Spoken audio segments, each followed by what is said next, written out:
I am going to start with that World Cup issue. A lot of talk about whether it should be moved from summer to winter. What is the Juventus stance on it?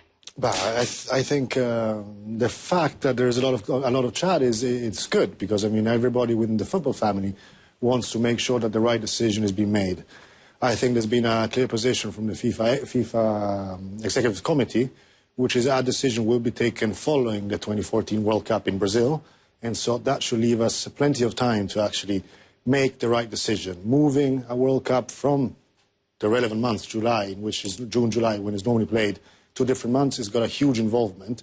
We tend to speak a lot about the players who actually take part in the competition, but that's the minority of them all. I mean, you have to think about what the rest of the football community and the football family will do. I think. And what are the biggest concerns for clubs? Well, we have to understand what the calendar will look like, how we're going to make them rest. Is that going to be a one-year change of calendar? Is that going to come the year before? What's going to happen to the Confederation Cup the year before?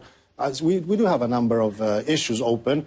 I think what's important is that the club's point of view will be listened to, and I think ECA will make sure that the club's point of view will be well represented within the right bodies. Who has the most power? Is it the clubs or, say, the television stations, the sponsors? But I think you have to understand, also the TV broadcasters will have their own say. I mean, every kind of player involved will have a point of view. I mean, you clearly sold, say, to the Americans, to the Americans broadcasters, you sold a product which is going to be, should be taking place in June, July, or you're going to put it throughout the regular season of NFL, NBA, NHL.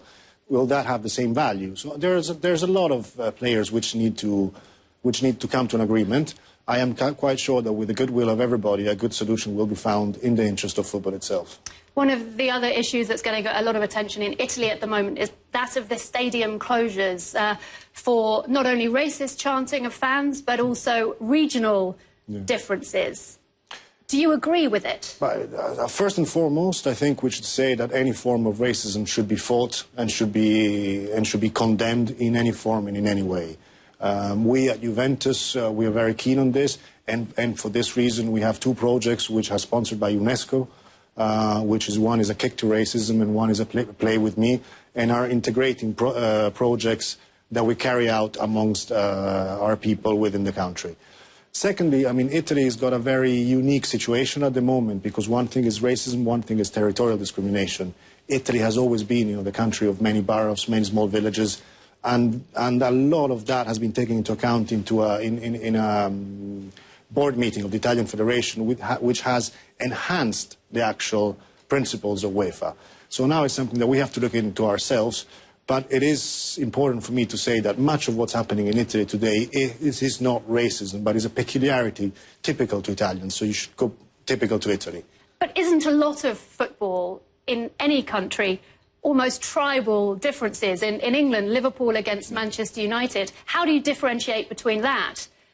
I think it's a matter of culture. I mean, you have to raise the culture. Much of these chants, if you want, they've been the same for the past 20, 25 years. They've gone sort of unheard for the past 20 years. And suddenly, because there is a right and reasonable principle which is enhanced by UEFA and embraced by the federation and the clubs, now we're trying to find. We need to fight a change of culture.